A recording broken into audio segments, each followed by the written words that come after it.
Evelyn Cross stood in front of the mirror of a Park Avenue penthouse, one hand resting on her swollen belly, the other gripping the edge of a marble sink so she wouldn't lose her balance. 8 months pregnant, 32 years old, and already so tired it felt like her bones were older than the city outside the window. Behind her, Manhattan glowed, yellow lights, moving cars, a skyline that promised power to those who could afford it. Tonight, her husband would stand beneath crystal chandeliers at the Plaza Hotel and talk about leadership, ethics, and family values. And Evelyn would smile beside him, because that was her job now.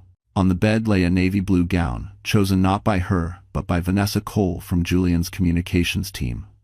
Soft colors, Vanessa had said earlier. The public likes soft women. Evelyn hadn't argued, she rarely did anymore. Her phone vibrated. She reached for it instinctively, but Julian's hand was faster. "Still checking messages?" he asked, his voice calm, almost amused. "It was probably my brother," Evelyn said quietly. "Nathan just wanted to know if—" Julian turned the screen face down. "Your family makes you anxious," he replied, "and anxiety isn't good for the baby." He said it the way a doctor would, the way a man who owned the building, the car, the bank accounts, and most of her silence would. Downstairs, a black Mercedes waited. Julian slipped on his watch, adjusted his cufflinks, and glanced at her reflection. "Tonight matters," he said. "Investors, press, one wrong look, and people start asking questions." Evelyn nodded. She always nodded. As the elevator descended, her phone buzzed again in Julian's pocket. He glanced at it. Just for half a second, long enough for Evelyn to see the name on the screen. "Vanessa." Julian smiled to himself. "We'll be late," he said. "There are things we need to settle when we get back." Something in his tone made Evelyn's stomach tighten, and not because of the baby. She pressed her palm harder against her belly, whispering words only she and the child could hear. At the plaza, cameras flashed. Julian transformed instantly, his arm warm and firm around her waist. "This is my wife," he told a reporter. "She's my strength." Evelyn smiled for the world. But as they turned away, Julian leaned close and whispered, so softly no one else could hear, "Tonight is the last time you embarrass me." The ride back from the plaza was quiet in a way that made Evelyn's chest ache. Manhattan slid past the tinted windows of the Mercedes, lights smearing into long gold lines that looked almost soft, almost kind. Julian sat beside her, scrolling through emails on his phone, his face calm again, polished, as if the man who had whispered that threat minutes earlier had never existed. Evelyn watched his reflection in the glass. His jaw was relaxed, his breathing steady. That calm scared her more than his anger ever had. "You barely spoke tonight," Julian said without looking up. "I felt dizzy," she replied. "The baby." "The baby is fine," he cut in. "Dr. Harlan cleared you. You worry too much." "Dr. Harlan." The doctor Julian paid. The doctor who never asked Evelyn questions unless Julian was in the room. She turned her gaze to the city instead, one hand tightening around the fabric of her dress. Her phone buzzed in her clutch. This time, Julian didn't take it. He glanced down, saw the name, and smiled faintly. "Your brother again?" he asked. "You really should stop filling your head with their panic." "They're my family," Evelyn said, the words barely louder than a breath. Julian finally looked at her. "I am your family now." The car slowed as they turned onto Park Avenue. Their building rose ahead, all glass and steel, guarded by a doorman who straightened the moment he recognized Julian. The elevator ride up felt longer than usual, too quiet. The soft music piped in from hidden speakers did nothing to calm her nerves. Inside the penthouse, Julian loosened his tie and set his watch down on the console table with deliberate care. Evelyn slipped out of her heels, her feet aching, her back tight. She wanted to go to bed. She wanted to lie down and let the night end. Instead, Julian poured himself a drink. "You embarrassed me," he said, swirling the amber liquid in his glass. Evelyn turned slowly. "I didn't say anything wrong." "You don't need to speak to embarrass me," he replied. "People notice things. Your face, your posture, that look you get when you think you're invisible." "I was tired." "Everyone. Tired women don't get sympathy," Julian said flatly. "They get replaced." The word hung in the air between them. Replaced. Evelyn felt a familiar tightness creep into her chest.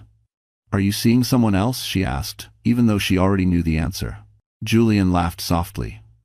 You're pregnant and emotional. Don't start imagining enemies. Vanessa isn't imaginary. The glass stopped moving in his hand.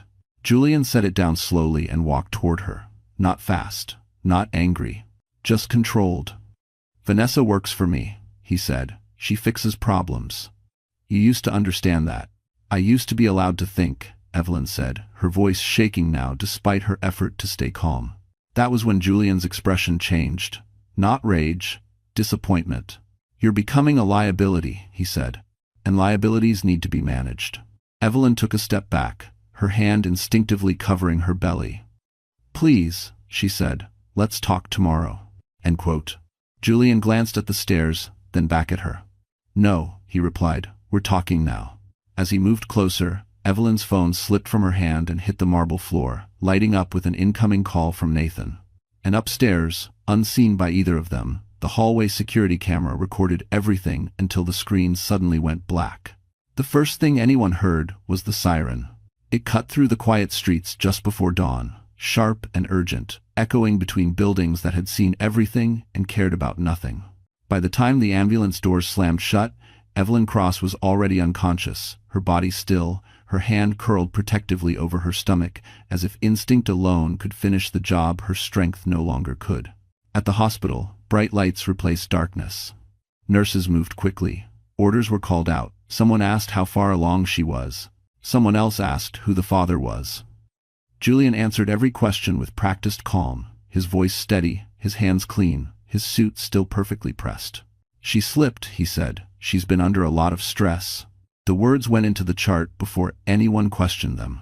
In the hallway outside the ICU, Julian paced once, then stopped. He made a call. His tone was low, efficient. Not worried. Not shaken. Just annoyed. Yes, he said, an accident at home. No, nothing public. Handle it. Vanessa Cole arrived less than an hour later. Hair neat, tablet in hand, eyes sharp. She took in the scene at a glance. The doctors, the glass walls, the machines keeping Evelyn alive. Her lips pressed together, not in fear, but calculation. Is she stable? Vanessa asked. For now, Julian replied. The baby too. Vanessa exhaled, almost relieved. Good. Then we control the narrative. By mid-morning, the first statement went out. A short one. Careful words. Concerned tone. Evelyn Cross, wife of Ashford Dynamics CEO Julian Ashford, was hospitalized early this morning following a fall at home. Doctors report she is receiving excellent care. The family asks for privacy. Privacy. That word became a shield. Nathan Cross read the statement on his cracked phone screen while sitting in his truck outside a factory in Ohio. He read it twice, then a third time, his jaw tightening with each line. A fall. His sister had grown up climbing trees, jumping fences, fixing things with him and their younger brother. She didn't fall easily. Caleb saw it too. Somewhere between rides, the headline popping up on his Uber app. He pulled over, hands shaking, and called Nathan without thinking. This isn't right, Caleb said. You know that. Nathan was already packing. Back in New York, Dr. Miriam Lowe stood at the foot of Evelyn's bed, studying the monitors, the bruising that didn't match the story, the tension still locked in her patient's body. She had seen accidents. She had seen fear. This was something else. Julian noticed her silence. Is there a problem, doctor? Dr. Lowe met his eyes. We're monitoring for complications, she said carefully. Vanessa stepped in smoothly. We'll need to limit visitors. She's fragile. Julian nodded. Only immediate family. I'm sure. Vanessa smiled. Exactly. As the day wore on, calls came in. Board members. Investors. A sympathetic journalist Julian trusted. Each conversation followed the same script. Concern, stability, control. No one mentioned the missing 9 minutes of security footage. No one mentioned the phone call Julian made before dialing 911. And no one yet noticed that in a quiet corner of the hospital, a nurse paused while reviewing Evelyn's intake notes, her brow furrowing as she whispered to herself. This doesn't look like a fall at all. By noon, the story no longer belonged to the hospital. It belonged to the public. Outside Ashford Dynamics' glass tower on Fifth Avenue, cameras lined the sidewalk, reporters murmuring as they checked notes and refreshed feeds on their phones. When Julian Ashford stepped out, dressed in a charcoal suit with a black tie he rarely wore, the crowd fell silent. He looked like a grieving husband, pale, controlled, respectable. "Thank you for coming," Julian began, his voice steady as microphones tilted toward him. "This morning has been difficult for my family." Behind him, the Manhattan skyline rose like a monument to success. Vanessa Cole stood just off camera, tablet tucked against her side, eyes scanning the crowd for threats. Julian continued, "My wife, Evelyn, suffered a serious fall late last night. She has been under immense emotional stress due to her pregnancy and prior mental health struggles." The words landed exactly as Vanessa intended. A reporter raised her hand. "Mr. Ashford, are you saying this was a suicide attempt?" Julian paused, just long enough. "I'm saying my wife needs compassion, not speculation," he replied softly. "Doctors are doing everything they can." Inside the hospital, Dr. Miriam Lowe watched the press conference on a muted television in the staff lounge. Her jaw tightened. Mental health struggles, stress, falls. She'd seen this before. Powerful men rarely needed to lie outright. They only needed to redirect. Back in Ohio, Nathan Cross watched the same clip on his phone, his knuckles whitening around the device. His sister's name trended beneath hashtags he didn't recognize. Words like fragile, unstable, tragic. "They're burying her," he muttered. Caleb, sitting beside him at the kitchen table, nodded grimly. "They're turning her into a story she can't fight." At the hospital, Vanessa moved quickly. Visitor lists were updated. Security was tightened. A note appeared in Evelyn's file recommending limited contact due to emotional volatility. It wasn't signed by Dr. Lowe. Julian visited Evelyn once that afternoon. He stood at the foot of her bed, watching machines breathe for her. He didn't touch her. "You should have listened," he murmured, more to himself than to her. This didn't have to be messy.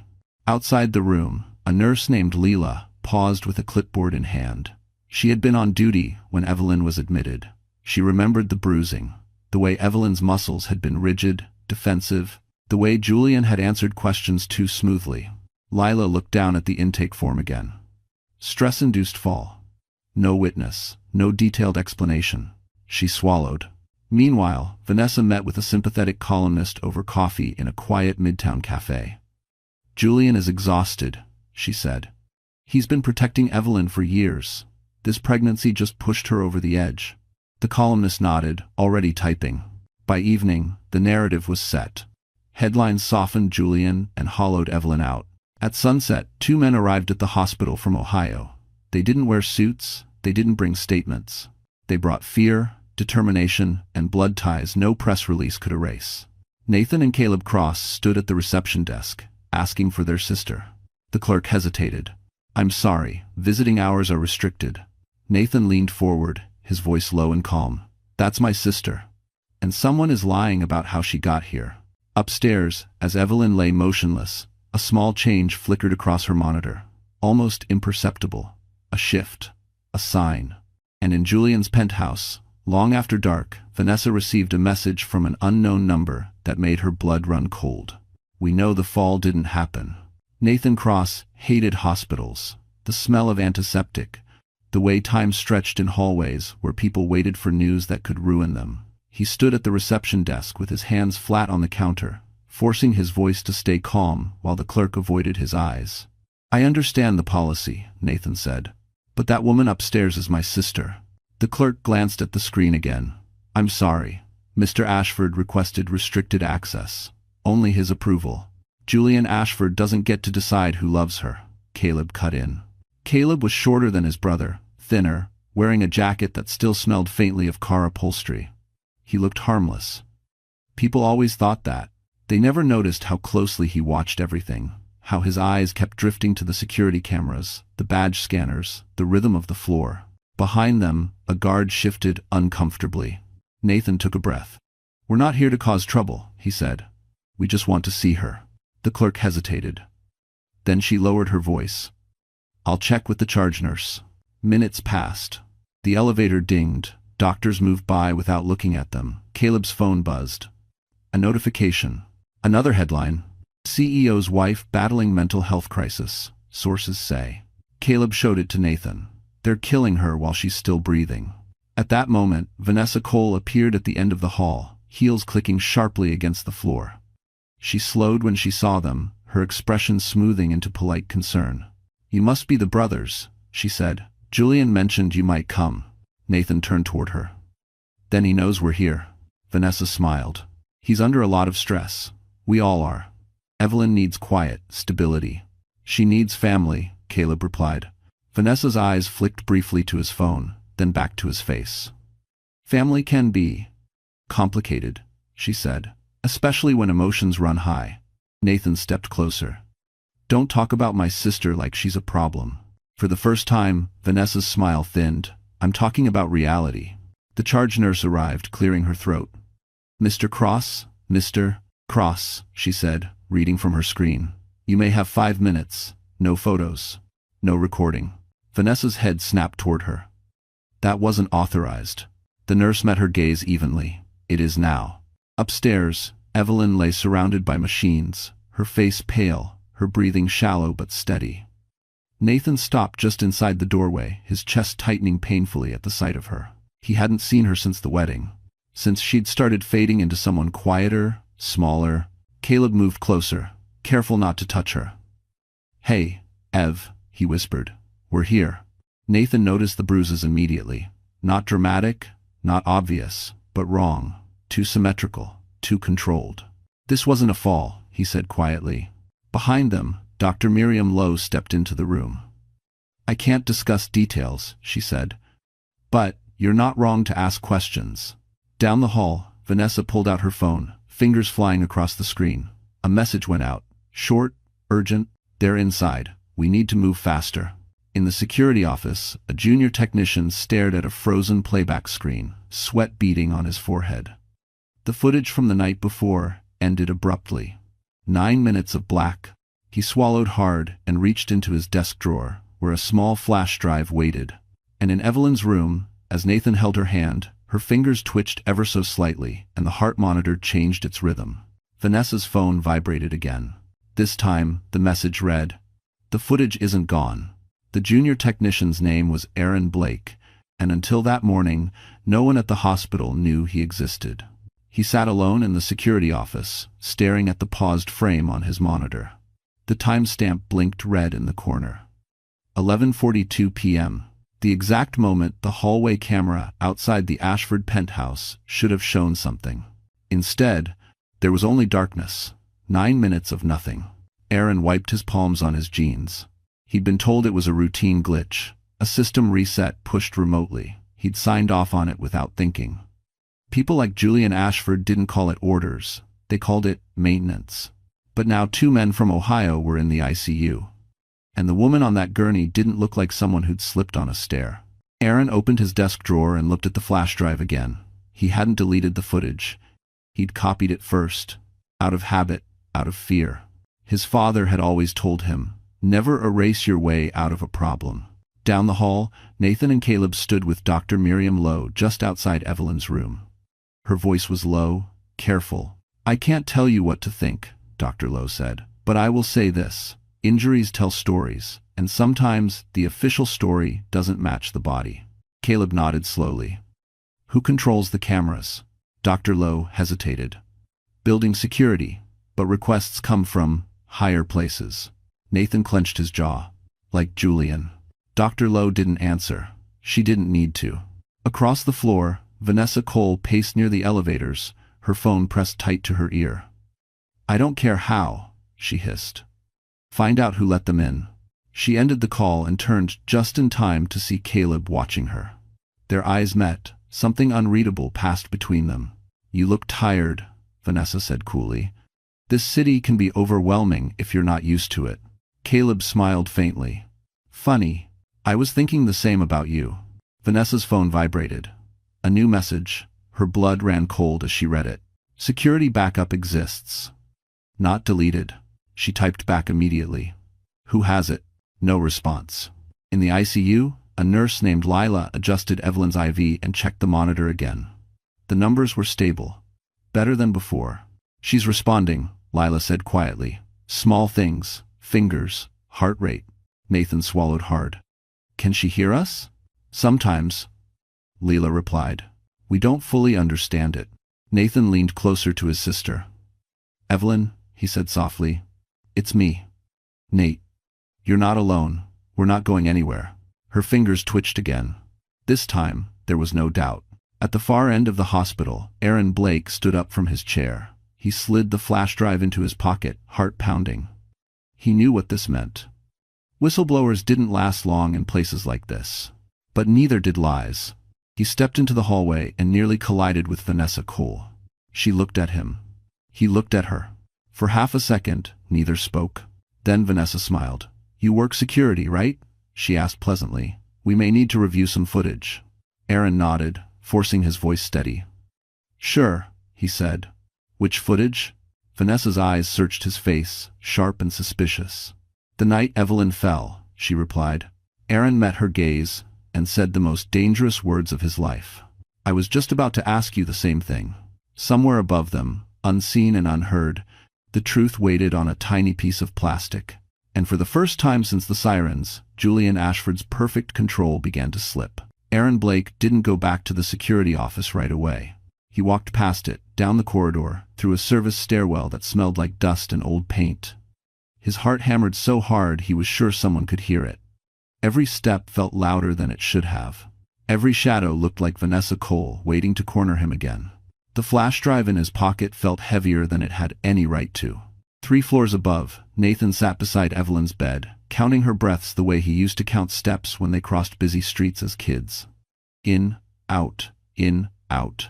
The machines beeped steadily, but his nerves refused to calm. Caleb stood near the window, phone pressed to his ear. I don't care what it takes, he said quietly. Find me a lawyer in New York who knows domestic violence and corporate cover-ups. He hung up and turned to Dr. Miriam Lowe. If we get proof, he asked, will it matter? Dr. Lowe hesitated. Proof always matters, she said, but who you give it to matters just as much. Downstairs, Vanessa Cole slipped into a private waiting room and locked the door behind her. She dialed Julian immediately. They know, she said the moment he answered. The brothers are inside. Someone saved the footage. Julian was silent for a beat too long. Who? I don't know yet, Vanessa said, but we need to move before it surfaces. Julian's voice hardened. Then find it. And make sure it never leaves the building. Vanessa ended the call and stared at her reflection in the darkened TV screen. She told herself this was still manageable. It always was. People panicked. She cleaned up. That was her role. She didn't notice the small red light blinking above the television. Back in the stairwell, Aaron stopped and leaned against the wall, breathing hard. He pulled out his phone and opened a message thread he hadn't used in years. His older sister. A public defender in Brooklyn. I need help, he typed. I have evidence. Powerful people involved. The reply came faster than he expected. Don't talk to anyone else. Where are you? In the ICU, a nurse adjusted Evelyn's blanket. Nathan noticed something different about his sister's face. Less tension. As if her body, at least, had stopped fighting. She's stronger than they think, he murmured. Caleb nodded. So are we. The elevator doors opened down the hall, and Vanessa stepped out, her heels sharp against the floor. She scanned the area and spotted Aaron just as he turned the corner. There you are, she said smoothly. I was looking for you. Aaron forced a polite smile. Busy night. Unfortunate situation, Vanessa replied. Mr. Ashford wants a full review of last night's footage. All copies. All copies? Aaron echoed. Yes, she said, stepping closer. Including backups. Aaron met her eyes. For a moment, he saw something flicker there. Not confidence, fear. I'll need that request in writing, he said. Vanessa's smile froze. That won't be necessary. It will for me, Aaron replied, his voice steadier now. Policy.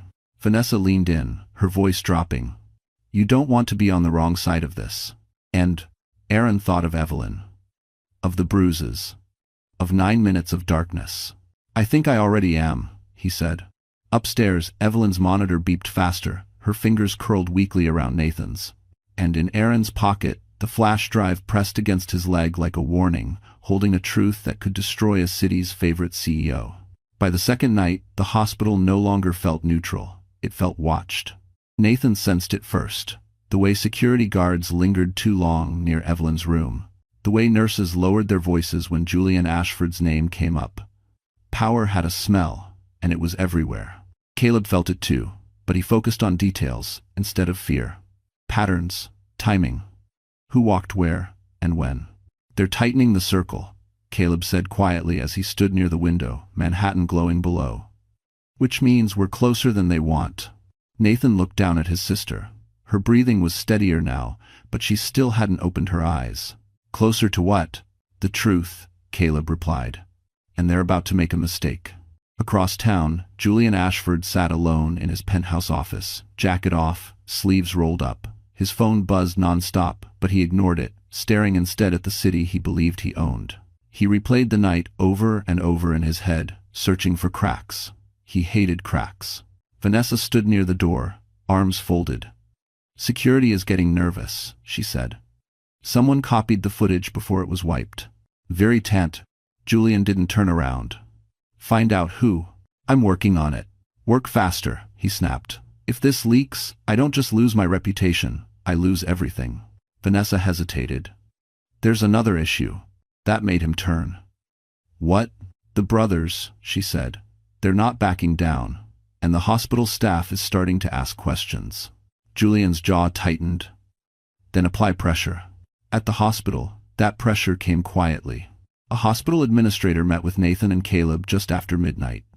His tone was polite, apologetic, dangerous. "There have been concerns about disruptions," the man said. "Given the sensitivity of Mrs. Ashford's condition, we may need to reassess visitation." Nathan leaned forward. "Are you kicking us out?" "No," the administrator said quickly. "Not yet, but cooperation would help." Caleb smiled faintly. "Cooperation with who?" The administrator didn't answer. Minutes later, Caleb's phone buzzed. An unknown number. "I have the footage. They're coming for it." Caleb's pulse spiked. He typed back immediately. "Where are you?" Before the reply came, Vanessa appeared at the end of the hall again, this time with a uniformed officer beside her. "Not NYPD. Private security." She stopped when she saw Caleb holding his phone. "Problem?" she asked sweetly. "Just family business," Caleb replied, slipping the phone into his pocket. Vanessa's gaze sharpened. "You've been very busy for someone who claims to want peace." Caleb stepped closer, lowering his voice. "Funny thing about peace, sometimes it only comes after the truth." Vanessa's smile vanished. Down in the service stairwell, Aaron Blake stood with his back against the wall, phone pressed to his ear. His sister's voice was calm, steady. "Listen to me," she said. "Do not give the drive to anyone inside that building, especially not hospital administration." "Thanks, Evan." "They're already sniffing around," Aaron whispered. "I know," she replied. "That's why you need to leave. Now." Upstairs, Evelyn's heart monitor spiked suddenly. Nathan shot to his feet. A nurse rushed in, followed by Dr. Miriam Lowe. "She's responding to voices," Dr. Lowe said. "Talk to her." Nathan leaned close. "Ev," he said urgently, "if you can hear me, squeeze my hand." For a terrifying second, nothing happened. Then, slowly, unmistakably, Evelyn's fingers tightened around his. In the hallway, Vanessa's phone vibrated again. She read the message, and all the color drained from her face. "Aaron Blake has left the building." Vanessa looked up, eyes blazing. "Lock it down," she said. "Now." Because somewhere between the stairwell and the street, the truth was finally moving. And Julian Ashford was about to realize that money could stop many things, but not what had already escaped his control. By morning, the city woke up hungry. Caleb noticed it first when his phone wouldn't stop vibrating. Missed calls, unknown numbers, news alerts stacking on top of each other like falling dominoes. He stepped into a quiet corner of the hospital hallway and opened the first notification. Unconfirmed footage may contradict fall story in Ashford case. He exhaled slowly. "It's starting," he murmured. Nathan stood beside Evelyn's bed, watching her chest rise and fall. She was awake now, barely, her eyes fluttering open for seconds at a time before exhaustion pulled her back under. When Caleb told him the news, Nathan didn't smile. He didn't celebrate. "They'll come harder now," he said. "Cornered men always do." Across town, Julian Ashford slammed his fist against his desk. The screen of his MacBook glowed with headlines, each one more dangerous than the last. Words like footage, witness, and cover-up crawled across the page. "Who leaked this?" he demanded. Vanessa stood frozen near the window, her confidence finally cracking. "It's not the footage itself," she said carefully. "Not yet, just the idea of it." Julian turned on her. Ideas destroy empires faster than facts. His phone rang. A board member, then another.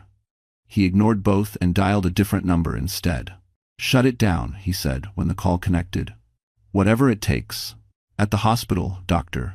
Miriam Lowe met with an internal review officer, her posture stiff, her words precise. She didn't accuse, she didn't speculate. She simply requested that all records from Evelyn's admission be preserved immediately.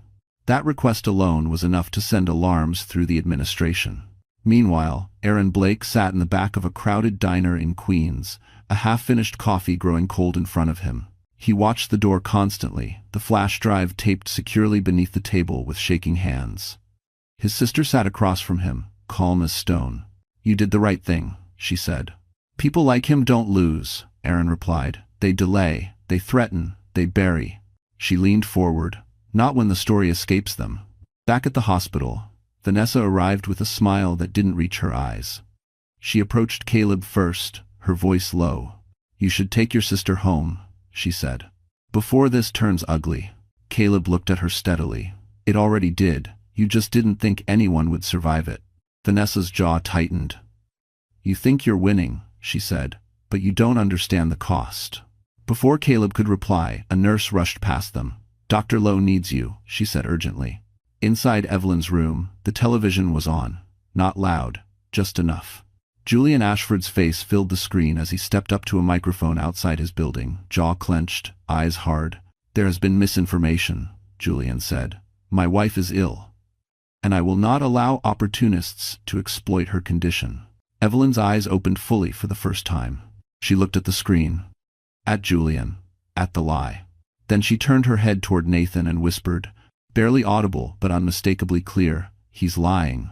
The room went still, and somewhere across the city, a video file finished uploading. The room didn't breathe for a second after Evelyn spoke. Nathan felt it before he understood it. The shift. The weight lifting just enough to remind him that his sister was still there, still fighting. He leaned closer, his voice trembling despite himself. "Ev," he said softly, "say it again." Evelyn swallowed. Her throat was dry, her lips pale, but her eyes were clear now, clear in a way Nathan hadn't seen in years. "He's lying," she repeated, a little stronger this time. "About everything." Caleb stood frozen near the door, his hands clenched into fists. For weeks, they had been fighting Shadow's press releases, legal language, smiling faces that hid knives. And now, finally, the truth had a voice. Dr. Miriam Lowe stepped forward, her professional composure slipping just enough to reveal emotion. "Evelyn," she said gently, "do you know where you are?" "In the hospital," Evelyn replied. "Because my husband hurt me." The words landed like thunder. Outside the room, a nurse stopped walking. Another slowly turned. This wasn't a rumor. This wasn't a leak. This was a patient, conscious, naming her abuser. Dr. Lowe straightened. "I'm calling this in," she said. "Officially." Nathan reached for his sister's hand. Careful, reverent. "You don't have to do everything at once," he told her. "Just breathe." Evelyn nodded faintly. "I'm not scared anymore," she whispered. "Not of him? It's Juan." Across the city, Julian Ashford watched the same press conference replay on mute from his office. His phone buzzed repeatedly on the desk, but he didn't answer. He was already calculating, already adjusting. He told himself this was just another obstacle. Vanessa burst into the room without knocking. "The footage," she said. "It's gone public. Not all of it. Enough." Julian turned slowly. "Enough for what?" "For people to start asking questions you can't control," she replied. "And there's more." Evelyn is awake. Julian's expression hardened. "That doesn't change anything." "It changes everything," Vanessa snapped. "If she talks..." "She won't," Julian said coldly. "She's unstable. That's the story." Vanessa stared at him, something like doubt finally creeping into her eyes. For the first time, she wondered if she had bet on the wrong man. Back at the hospital, A police officer stood just outside Evelyn's room, speaking quietly into his radio. The hospital administrator returned, no longer polite, no longer evasive. "We'll need a formal statement," he said. "You'll get it," Dr. Lowe replied. "When she's ready." Evelyn squeezed Nathan's hand again. "I remember," she said suddenly. "The stairs, the words he said before." Caleb stepped closer. "What words?" Evelyn took a slow breath, each inhale a battle. "He said the baby made me weak, that I was ruining him." Caleb closed his eyes briefly, steadying himself. Outside, reporters gathered again, sensing blood in the water. Phones were raised. Questions shouted. And deep in the city's digital bloodstream, the video file continued to spread, copied and recopied, impossible to pull back. Evelyn Cross had survived. She had spoken. And for the first time since that night at the plaza, the story was no longer Julian Ashford's to tell. By the next morning, Manhattan felt different. Not louder. Not angrier. Just alert, the way a city gets when something powerful has slipped. News vans crowded the curb outside the hospital. Their satellite dishes pointed skyward like metal flowers. Reporters whispered into phones, checking sources, chasing confirmations that no one wanted to give on record yet. Nathan watched it all from the window of Evelyn's room. "They're circling," he said quietly. "They should," Caleb replied. "For once, it's not us they're hunting. Thanks for watching." Inside the room, Evelyn rested with her eyes closed, exhausted but stable. Speaking had taken more out of her than she admitted. Still, her grip on reality felt firm now, anchored by the truth she had finally let out. Dr. Miriam Lowe entered with a clipboard and a look she didn't bother to soften. "Hospital administration has notified the police formally," she said. "This is no longer an internal matter." Nathan exhaled slowly. "About time? I never." Across the city, Julian Ashford sat in a conference room with floor-to-ceiling windows overlooking the skyline. The board of Ashford Dynamics appeared on a massive screen, faces tense, some angry, others afraid. "This is becoming untenable," one board member said. "Our stock dipped 6% overnight." Julian kept his hands folded, calm on the surface. "This is a family issue being exploited," he said. "I can contain it." Another voice cut in. "Can you?" Silence followed. Vanessa sat just out of frame, her tablet untouched. She hadn't slept. For the first time in years, she felt the ground shifting beneath her feet. At the hospital, 2 detectives arrived, plainclothes, no drama. They spoke with Dr. Lowe first, then with Nathan and Caleb. They listened, took notes, asked careful questions. "We'll need to speak with Mrs. Cross when she's able," one detective said. "She will," Nathan replied. "She's done being quiet." BC. Down the hall, a television replayed the leaked footage on loop. Grainy, partial. Enough to show Julian's shadow looming, Evelyn stumbling backward, fear unmistakable in her posture. It wasn't the full truth, but it was devastating. A nurse passing by stopped and shook her head. "I knew it," she murmured. That single sentence echoed everywhere. In Queens, Aaron Blake watched the same clip on his laptop, his stomach tight. His sister stood behind him, hands on his shoulders. "You did this," she said softly. "No," Aaron replied. "She did." Back in the boardroom, a legal advisor spoke carefully. "Given the circumstances, it may be wise for Mr. Ashford to step back temporarily." Julian's eyes flashed. "I'm not stepping down." The advisor met his gaze. "Then the board may have no choice." At the hospital, Vanessa appeared one last time outside Evelyn's room. Her posture was still elegant, but her voice wavered. "This could get very ugly," she said to Caleb. "For everyone." Caleb looked at her steadily. "It already has. You just thought you'd be on the safe side of it." Vanessa swallowed. She glanced at the door, at the woman inside who had shattered the narrative with 3 words. "He's lying." As dusk settled over the city, police lights reflected off glass towers and quiet streets alike. The story had moved beyond spin, beyond control. Manhattan had chosen a side, and Julian Ashford was running out of places to hide. The official interview took place in a small, windowless room at the hospital, far from cameras and noise. 2 detectives sat across from Evelyn Cross, their posture respectful, their voices calm. A recorder rested on the table between them, its red light blinking steadily. Evelyn's hands trembled slightly as Nathan sat beside her, close enough that she could feel his presence without looking. Caleb stood near the door, arms crossed, watching everything. "Take your time," one detective said. "Start wherever you need." Evelyn closed her eyes for a moment. When she opened them, her voice was quiet but steady. She didn't dramatize, she didn't exaggerate, she simply told the truth. About the control. The isolation. The nights Julian decided when she slept, when she ate, who she spoke to. About the argument after the gala. About the words he used when no one could hear them. And finally, about the moment she realized he didn't see her as a person anymore, only as a risk. When she finished, the room was silent. "That wasn't a fall," the second detective said gently. "No," Evelyn replied, "it wasn't." Across the city, the board of Ashford Dynamics convened again, this time without Julian present. Lawyers filled the room. So did fear. The leaked footage had spread overnight, picked apart frame by experts and strangers alike. Then, a new email arrived. From A. Blake. Subject: Security Backup, Ashford Residence. The attachment was small. Devastating. In a diner in Queens, Aaron Blake stared at his phone as his sister squeezed his hand. "Once this goes in," she said, "there's no taking it back." Aaron nodded. Good. The footage wasn't dramatic. It didn't need to be. It showed Julian blocking the stairwell, Evelyn backing away, his hand grabbing her arm, her body twisting, trying to protect her stomach. And then the moment she disappeared from view. 9 minutes later, Julian reappeared alone. By the time the detectives left the hospital room, the file had already been delivered to the district attorney. Julian learned about it from his lawyer. "You need to prepare yourself," the lawyer said carefully. "This is no longer a matter of public relations." Julian stood at the window of his penthouse, the city spread beneath him. "I didn't mean to hurt her," he said flatly. "She pushed me." There was a pause on the line. Then, "Do not say that again. It's lost havidum, in Mender."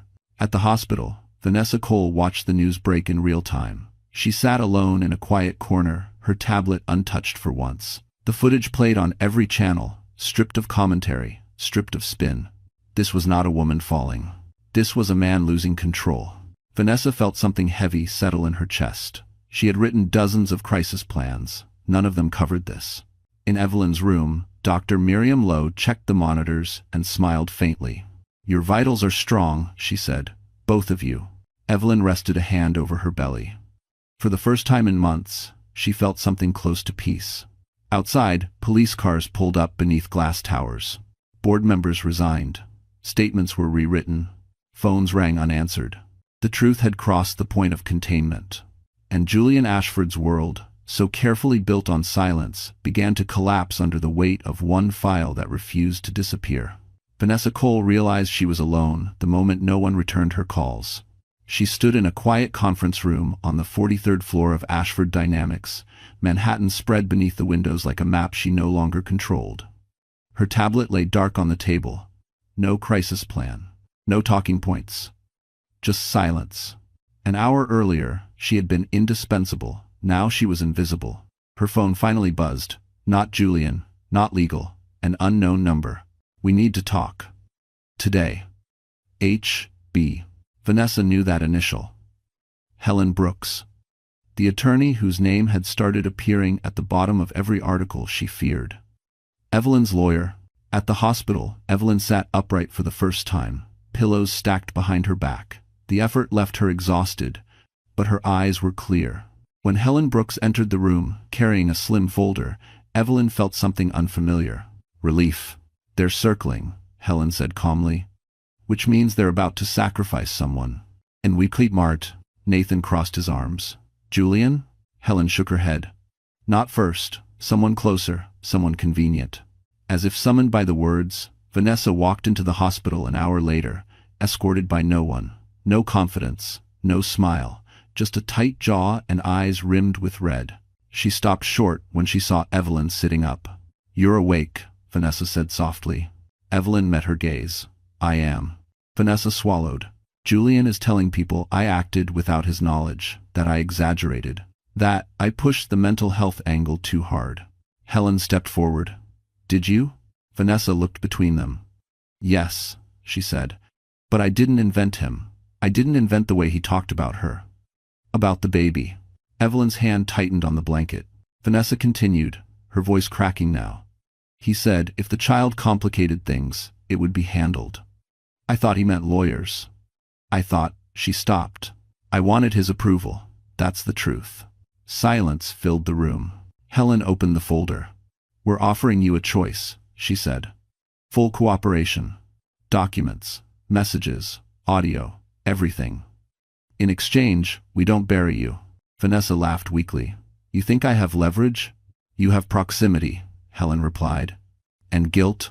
Vanessa looked at Evelyn again. For the first time, she didn't look down on her. She looked ashamed. I didn't think you'd survive, Vanessa said quietly. Evelyn held her gaze. Neither did he. Thank you for watching. That afternoon, Vanessa walked into the district attorney's office, carrying a drive of her own. Emails, draft statements, a recorded call where Julian laughed and said, if she breaks, she breaks. By evening, the headlines changed tone. CEO distances himself from advisor amid expanding probe. Inside Ashford Dynamics, board members resigned preemptively. Stock continued to slide. Julian's name was no longer followed by visionary, but by alleged. 10. At sunset, police arrived at Julian's penthouse with a warrant. From her hospital bed, Evelyn watched the news without speaking. Nathan stood beside her. Caleb leaned against the wall, arms folded. They're eating each other, Caleb said quietly. Evelyn rested a hand on her stomach. The baby kicked, strong and certain. No, she said. They're just finally facing consequences. Over one no. And somewhere downtown, as Julian Ashford stared at flashing lights through glass he once believed unbreakable, he realized too late that the woman he tried to erase had become the reason his world was ending. The emergency board meeting was scheduled for 8 a.m. But the room was already full by 7:30.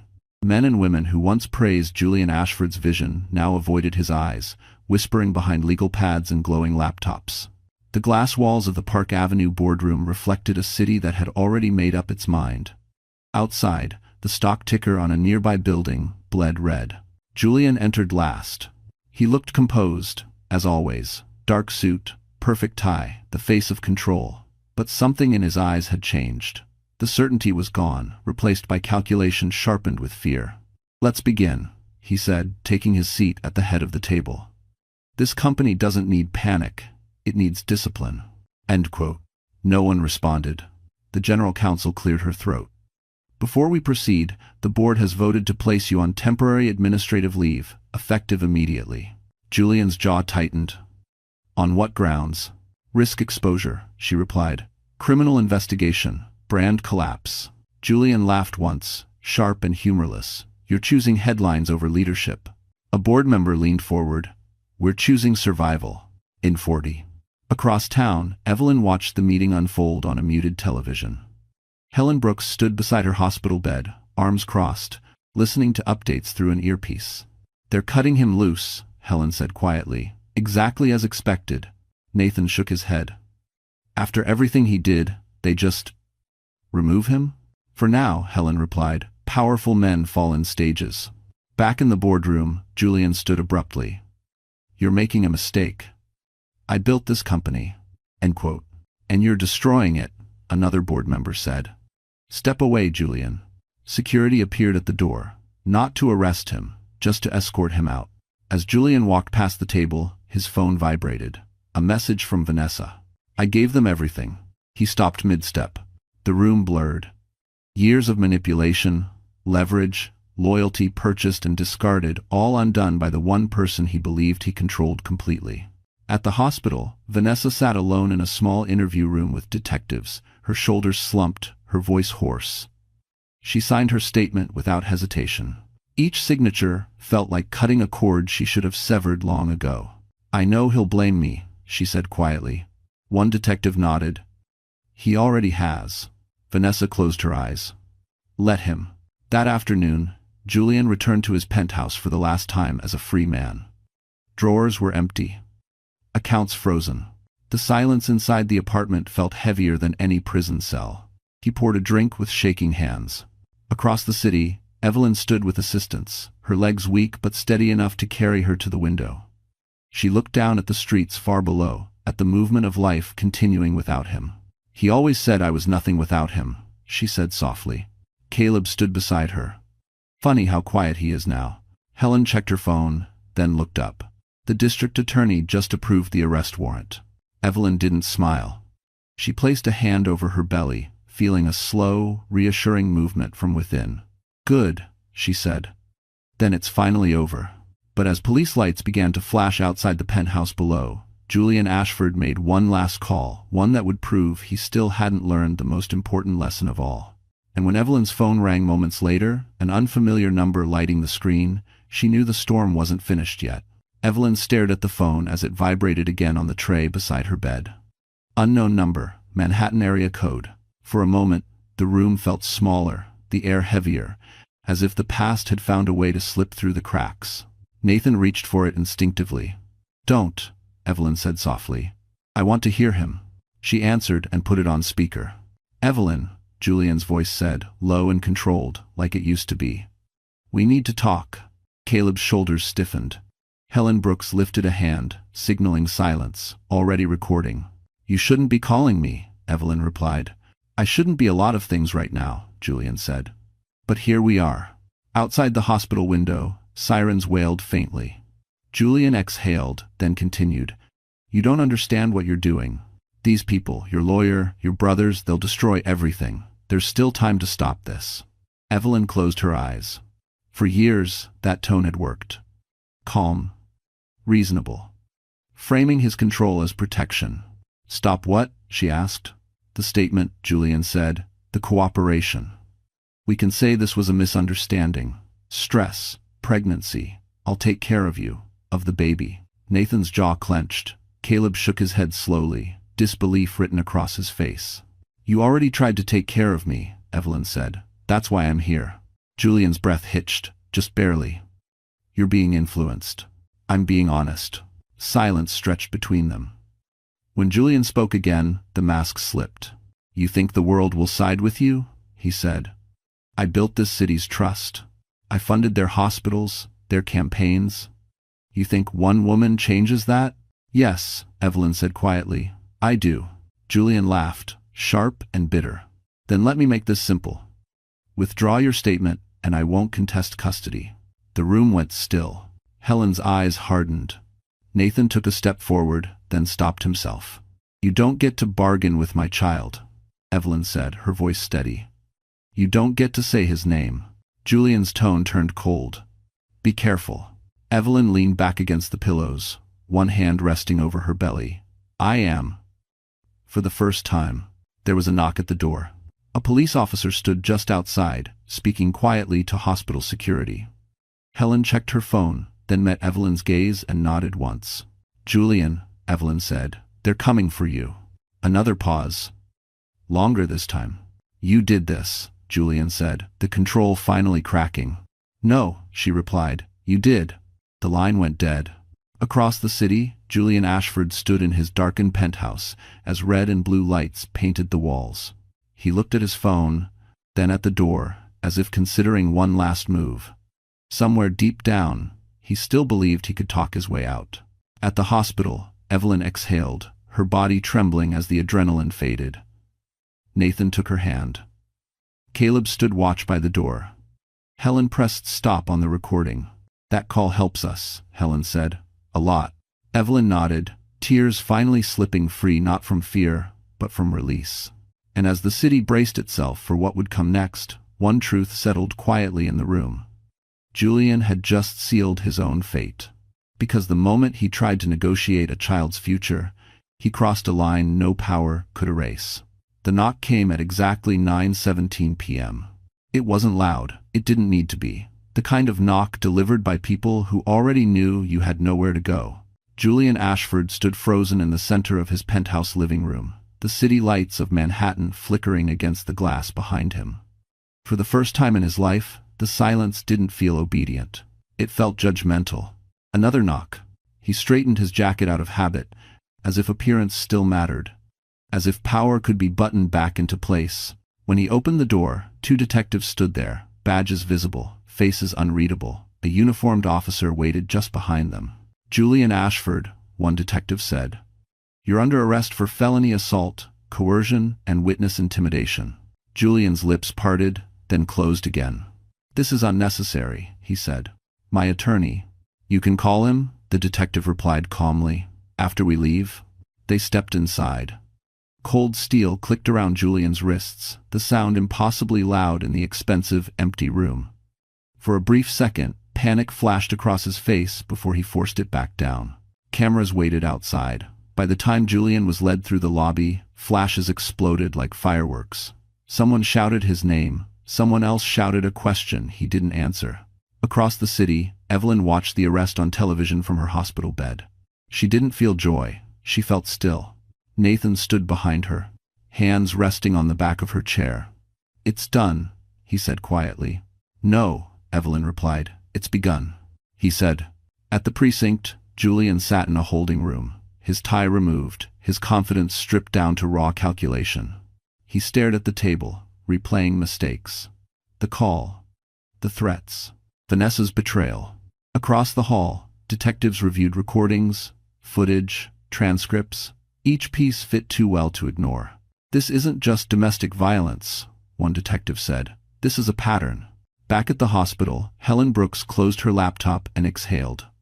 "The DA is pressing full charges," she said. "And they're requesting a protective order immediately." Evelyn nodded. "For my son." "For both of you," Helen corrected gently. Later that night, a nurse wheeled Evelyn to a quieter wing. The chaos had settled, replaced by something unfamiliar, peace edged with exhaustion. Caleb walked alongside her, silent but steady. "You okay?" he asked. Evelyn thought for a moment. "I'm not afraid," she said. "That feels new, doesn't Tanda?" In a downtown jail, Julian Ashford lay awake on a narrow bunk, staring at the ceiling. No glass walls, no skyline, no assistants waiting outside the door, just concrete and fluorescent light. For the first time, no one listened when he spoke. By morning, the headlines were everywhere. Ashford arrested in domestic assault case. CEO denied bail pending hearing. At the hospital, Dr. Miriam Lowe checked Evelyn's vitals and smiled. "You're strong," she said. "Both of you." "Danar." Evelyn rested a hand over her belly. The baby kicked gently, as if agreeing. She looked out the window at a city that had finally stopped protecting the wrong man. Julian had spent his life believing consequences were for other people. Now, sitting alone behind locked doors, he was forced to confront the truth he had avoided for too long. Power doesn't disappear quietly. It collapses. And when it does, it leaves nothing behind to hide in. The arraignment happened 2 days later, and the city showed up for it. Nathan saw it on the news, first crowds packed outside the courthouse, phones raised, reporters shouting Julian Ashford's name as if it were a verdict by itself. The man who once moved through Manhattan like it belonged to him now entered through a side door, flanked by officers, his hands cuffed in front of him. Evelyn watched from her hospital room, wrapped in a blanket, the television volume low. She didn't look away.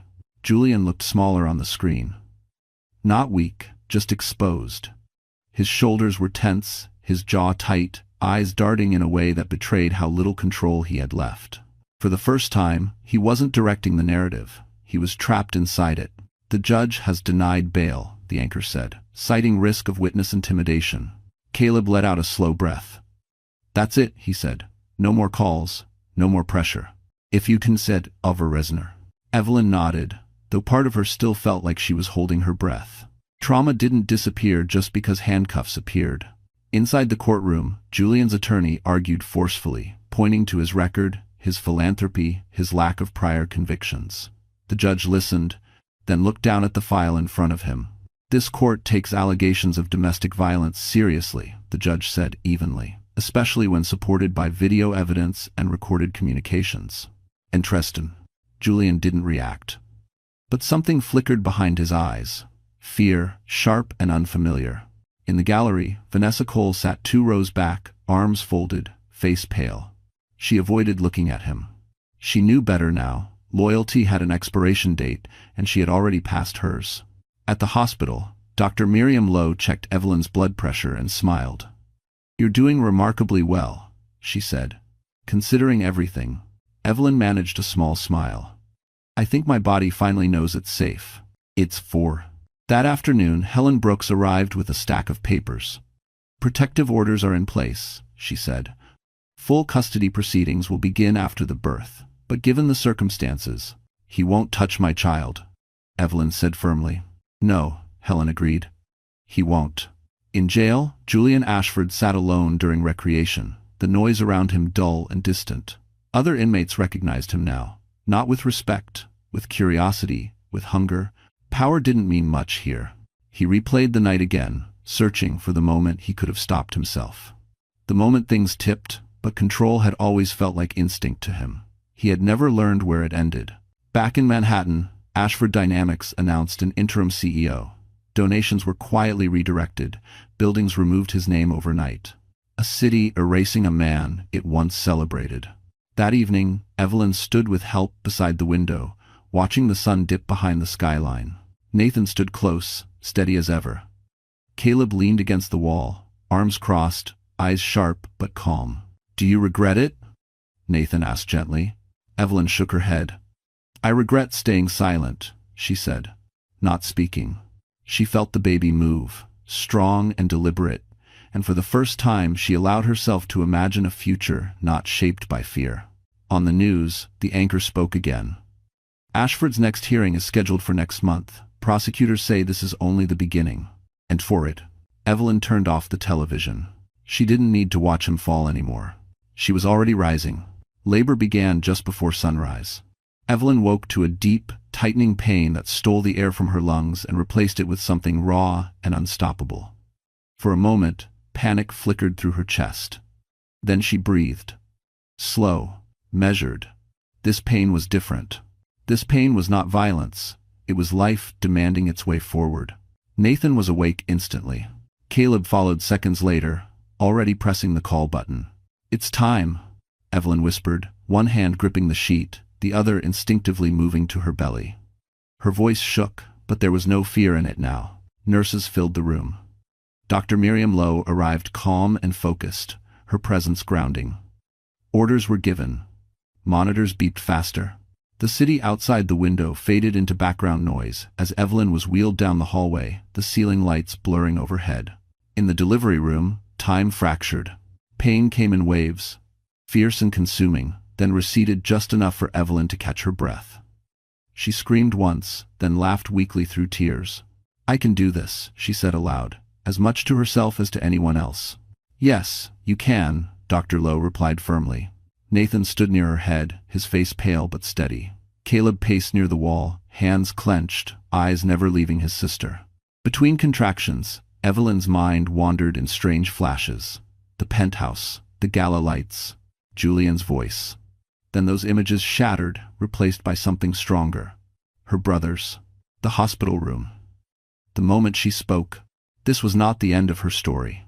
This was the beginning. Hours later, when her body felt like it had nothing left to give, a cry cut through the room. Sharp. Alive. Real.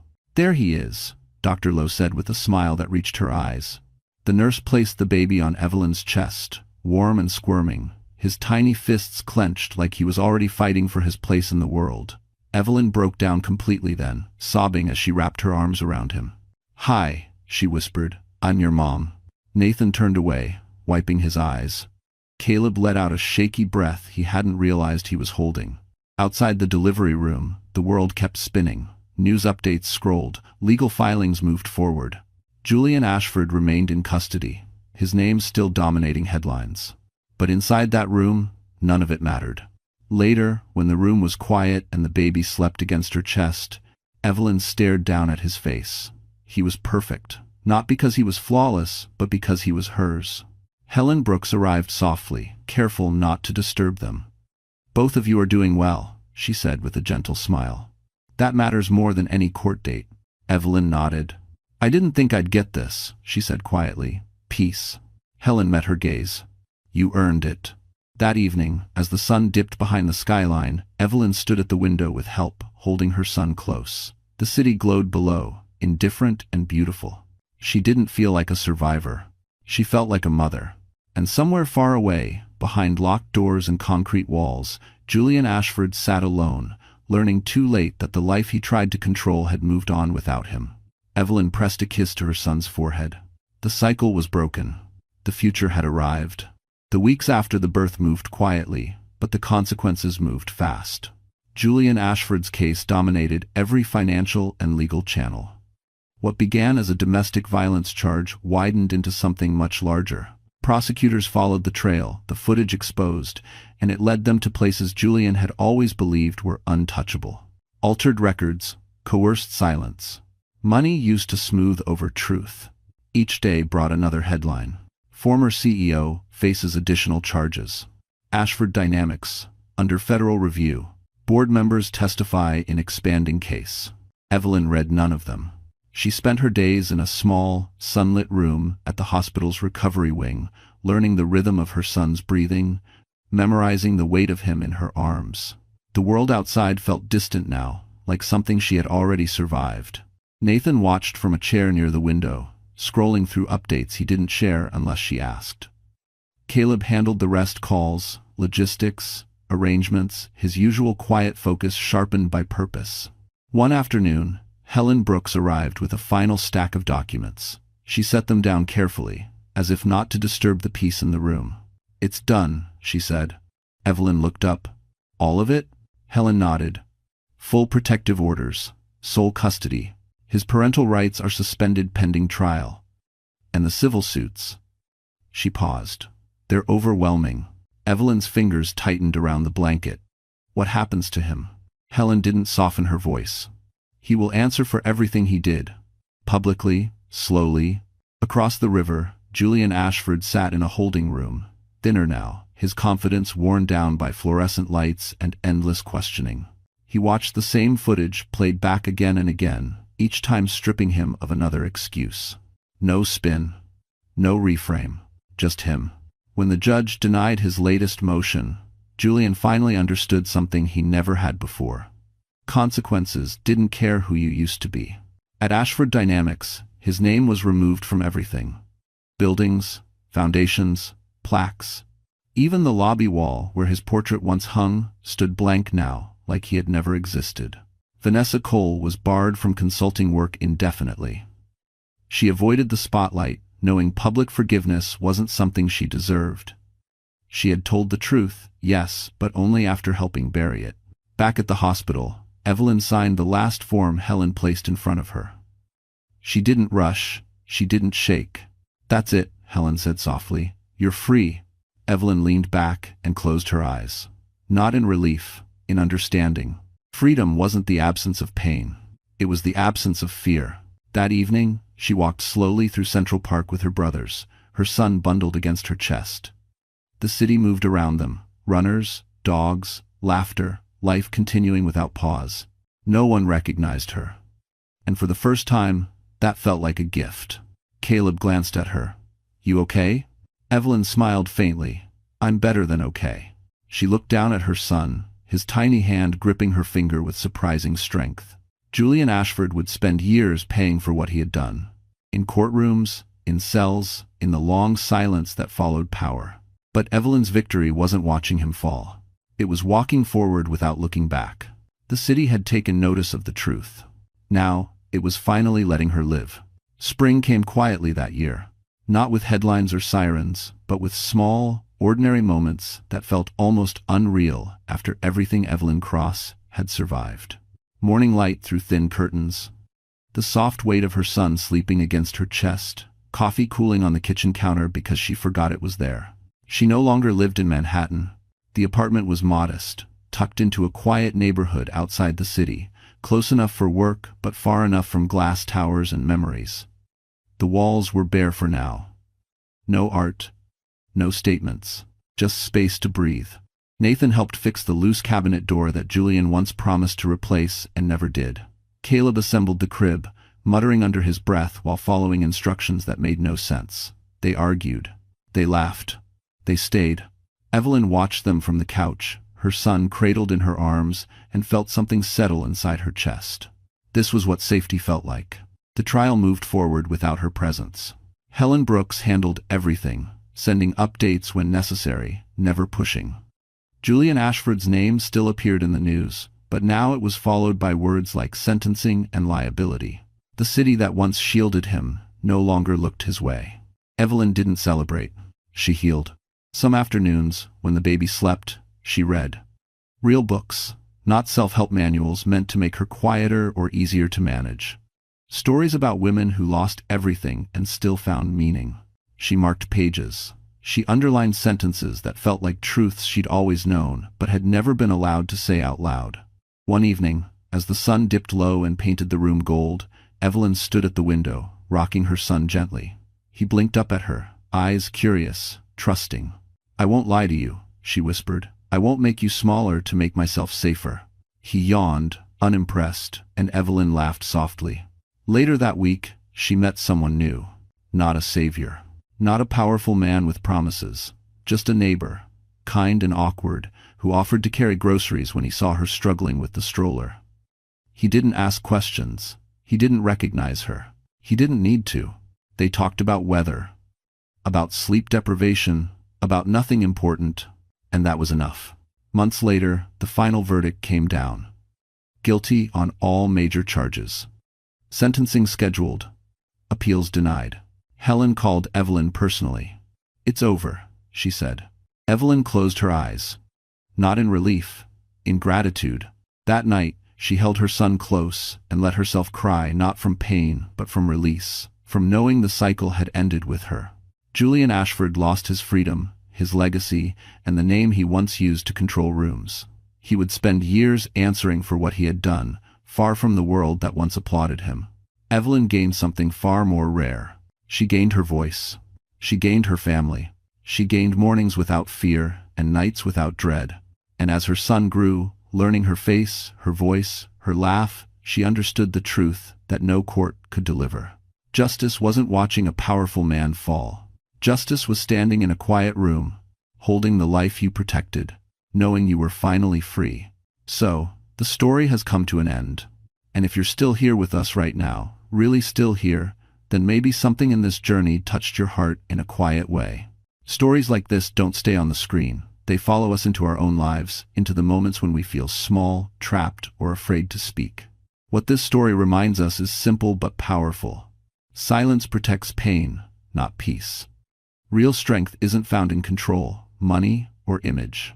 It's found in truth, in choosing to stand up even when your voice shakes. As the Stoic philosopher Marcus Aurelius once wrote, "You have power over your mind, not outside events. Realize this, and you will find strength." Healing begins the moment we stop trying to survive who we were forced to be and start honoring who we truly are. Another Stoic truth says, "What stands in the way becomes the way." Pain doesn't disappear by pretending it never happened. It becomes the path that teaches us boundaries, self-respect, and compassion for ourselves and others. Like Evelyn, we don't heal by winning revenge, we heal by reclaiming our lives. If this story moved you, if it reminded you that you are not alone, please like this video, share it with someone who might need it, and subscribe to our channel. Your support helps us keep telling stories that heal, awaken, and remind us of our worth. Sie stand mit ruhiger, fast schon heiterer Miene vor dem Richter, während im Gerichtssaal die Kinnladen herunterfielen und Stifte das Schicksal austricksten. Paul Reynolds, ihr Ehemann, wirkte blass, und seine Geliebte mied jeden Blick, als hätte ihn die Schwere seiner Tat endlich eingeholt. Sarah Mitchells Lächeln löste keine Erleichterung oder Genugtuung aus. Es zeugte von stiller Stärke und einer Wahrheit, die so kraftvoll war, dass der Raum den Atem anhielt. Wenn ein Ehemann seine Frau betrog, indem er ihr Zuhause, ihr Heiligtum, den Ort, in den sie ihr Leben gesteckt hatte, für den verschwenderischen Kurzurlaub einer anderen Frau verkaufte, würde man Wut, Tränen, vielleicht sogar völlige Verzweiflung erwarten. Doch was, wenn sie nicht zusammenbrach? Was, wenn sie die Fassung bewahrte und sogar in einem Moment lächelte, der ihre Welt hätte erschüttern müssen? Dies ist eine wahre Geschichte über Verrat, Strategie und eine so unerwartete Enthüllung, dass sie die Sicht aller auf sie neu schrieb. Doch was sie als nächstes preisgab, hatte niemand kommen sehen. Bevor wir tiefer einsteigen, lasst uns in den Kommentaren wissen, wo ihr zuschaut. Wir würden uns freuen, von Ihnen zu hören. Und vergessen Sie nicht, auf den Abonnieren-Button zu klicken, damit Sie keines unserer kommenden Videos verpassen. Wer war Sarah Mitchell wirklich? Für die Nachbarn in ihrer ruhigen Vorstadtstraße. Sie war die Frau, die jeden Morgen höflich winkte, sich sorgfältig um ihren Rosengarten kümmerte und sich mit einer Würde benahm, die den Menschen das Vertrauen einbrachte, ohne zu wissen, warum. Für ihre Kollegen war sie die Art von Fachkraft, die nie das Rampenlicht suchte, deren Arbeit aber lauter sprach als jede Eigenwerbung es je könnte. Sie hatte ihr Zuhause Stein für Stein aufgebaut, nicht nur finanziell, sondern auch emotional. Jede Wand war ein Beweis für lange Nächte, Opfer und jahrelange Beharrlichkeit. Doch hinter der Stille des Gerichtssaals an diesem Tag tauchte eine größere Frage auf. Warum hatte Paul Reynolds, der Mann, der ihr einst geschworen hatte, sie zu lieben, sie so kaltblütig betrogen? Dies war nicht die Tat eines verzweifelten Mannes, der in die Enge getrieben wurde, sondern die eines Mannes, der sich bewusst dafür entschieden hatte, Loyalität für Lust aufzugeben, der nicht nur ein Haus verkaufte, sondern das Fundament des Vertrauens, das sie verband. Und warum gerade sie? Warum gerade eine Mätresse, die offenbar Freude daran hatte, einen luxuriösen Lebensstil zur Schau zu stellen, der ihr nie zugestanden wurde? Diese Fragen beschäftigten nicht nur die Zuschauer dieses Falls, sondern jeden, der Gerüchte über den Verrat mitbekommen hatte. Doch es gab noch eine andere Frage, die drängender war als alle anderen. Welche Geheimwaffe hatte Sarah Mitchell an diesem Tag in der Hand, die es ihr ermöglichte, nicht unter der Last der Demütigung zusammenzubrechen, sondern stattdessen gefasst in den Gerichtssaal zu schreiten, ihrem Mann in die Augen zu sehen und zu lächeln, als wüsste sie etwas, das er nicht wusste? Am Ende dieser Geschichte werden Sie verstehen, dass es bei den Geschehnissen nicht nur um Immobilienpapiere oder gefälschte Unterschriften ging. Es ging nicht einmal um eine Ehe, die im Rampenlicht der öffentlichen Schande zerbrach. In diesem Fall ging es um etwas viel Größeres, um Macht, um Gerechtigkeit und um die verheerenden Kosten, wenn man die falsche Person unterschätzt.